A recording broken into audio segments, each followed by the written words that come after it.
Hi, my name is Annika Ryan from another messy crafter .blogspot.com, and as promised I am going to make a little tutorial with Copics, and as many of you were asking about facial features and skin tones, that's what I'm starting with. Now, first of all, I have to apologize for my poor English, but sure, we just have to put up with it.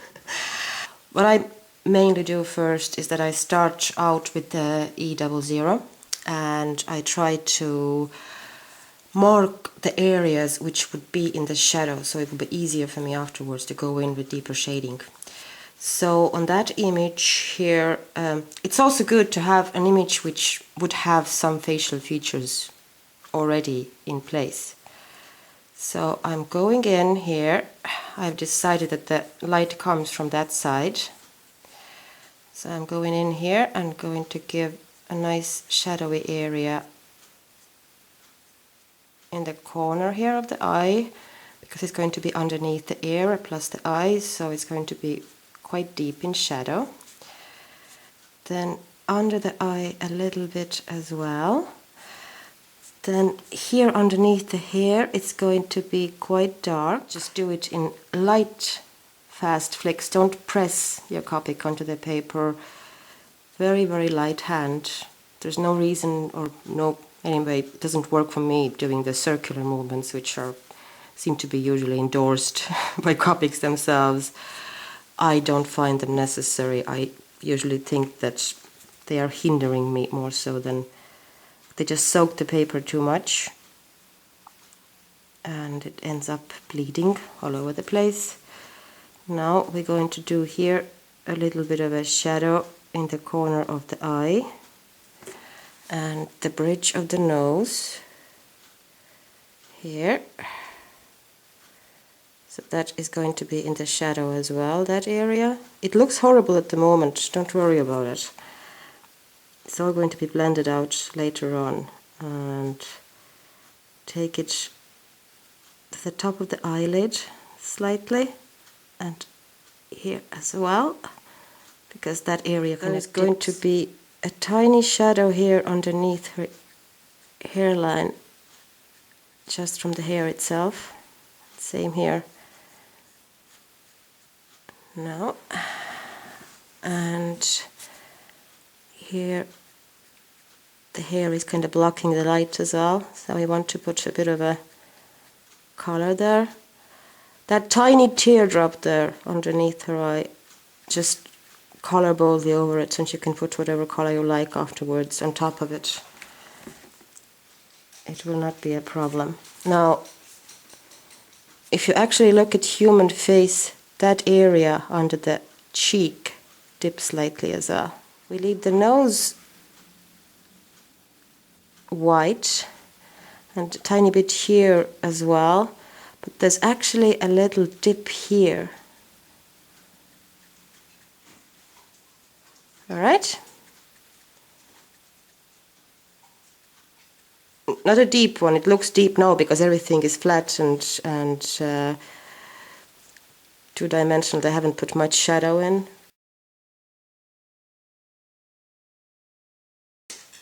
Now I'm moving to E01, and basically I am going through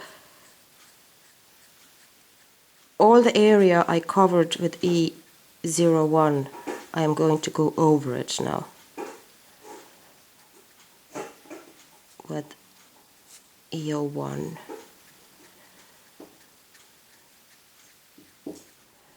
One of the reasons to cover with define the shadows with E00 is that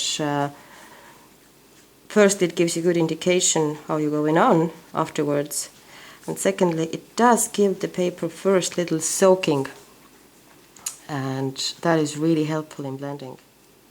This one has to be fairly sharp here underneath the nose. Also this corner here is usually fairly sharp, and this here, because the light is coming from that side, slightly upwards, like that. So this area is actually going to be in shadow because that cheek is a bit puffy.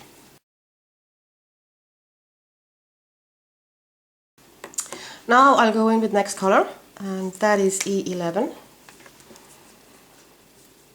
In a lot of cases, a lot of images, I would actually, that would be my last shadow color. I wouldn't put in many more shadows. But I think because Kenny K images are fairly, have big heads and good features, so it's easy to actually accentuate the features on the faces. So as you can see, I'm putting in a fair bit of it, but not everywhere now. I'm not covering the whole area anymore. I'm just putting it into the corners and stronger shadow areas. And all the time just keep flicking slightly. I think it's Zoe's term. Flicking. Can put a bit more in some areas which you want to be really dark. And definitely here, because that is going to, oops, in the shadow of the bridge of the nose. So you want to have a fairly deep shadow here. But this method doesn't, you know, it's not just for Kenny K images. Whoops, no, that's fine, I'm going to blend it out afterwards. It's good for any images really that have some bit of a features to them, you know. It looks horrible at the moment, don't despair, okay? It's going to get better after I start blending. Now, that's enough of E11, and that's E13 now, and you do not put in a lot of it, just tiny bits in really, really, really hidden corners that are going to be in total shadow, like that side of the face here underneath the eye, and actually in the corner of the eye here as well, just a tiny bit. It's going to be blended out, don't despair, okay? Just a tiny dot underneath the nose, barely touch the paper, and here as well, tiny dots like that, and on the neckline as well. Well, actually you can put in fairly sharp shadow there because obviously the shadow of her face is falling onto the neck, so it's not going to be very exposed.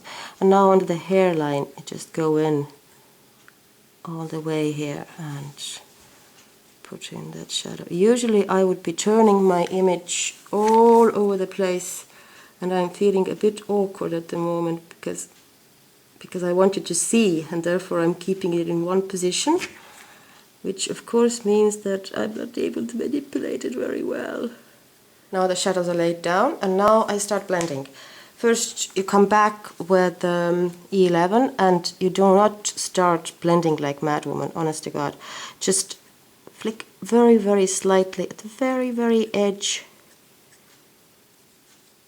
of the areas you covered with E13. Just very, very slightly, and maybe deepen some shadows here. Alright, just add a little bit there, just to keep it dynamic, the face. Now, and now here as well, and just a gentle little flick, to use Zoe's term. Don't go blending it down, just give the very edge of the line you made a little flick. Now, E01. Yeah, you can't see it very well, but you just have to believe me. And now you have to go in with E01, and the same thing, you do it very gently.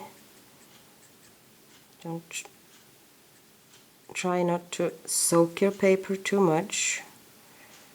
Just light little, almost hitting the paper slightly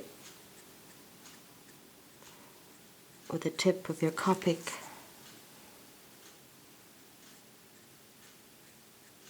that.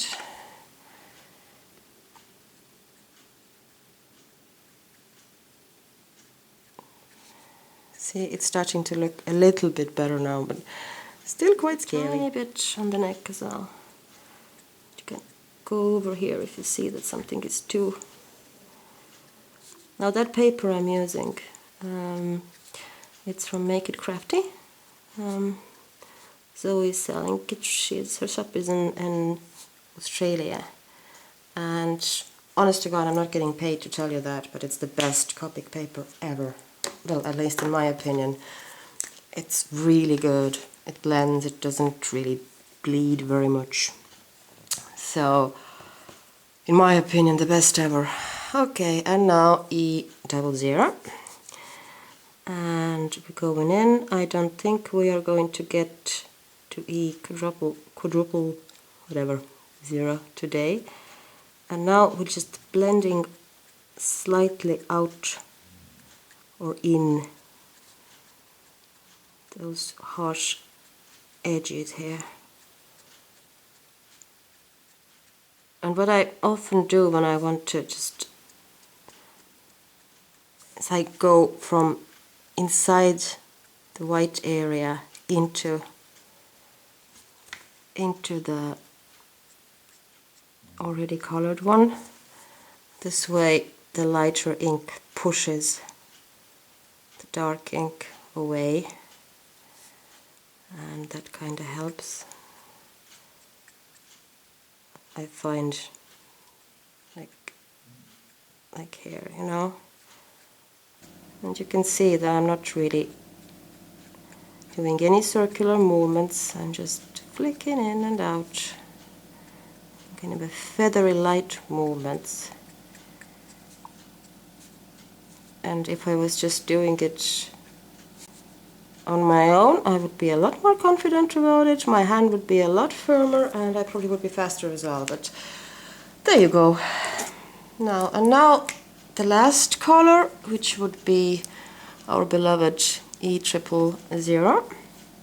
And now you just go straight in to that white area, and you start moving the pigment out from it. Well, that's the way I work anyway. I'm sure somebody will tell me it's utterly wrong, and it probably is. But I find I get the results I want with it, so what the hell. As long as I'm happy, huh? Now. And plus it looks a lot darker here at the moment than it actually will be after it's all dried up, because Copics do look, they actually behave a bit like watercolors in that sense, that they look darker right after they go on, but they will actually lighter. See? And I'm flick, flick, flick, flick, flick, flick, flick. There's one last bit I want to do for the skin, is that I'm going to take now my E000 and I'm going to go into the nose. And it doesn't really look that good at the moment because it's still wet and it looks kind of grayish, but it does bring the tip of the nose out. Oh, and then I'm going back with E00. It's all still wet and it basically blends itself, to be honest. And I'm just fixing a couple of places here which I think could use with a bit more.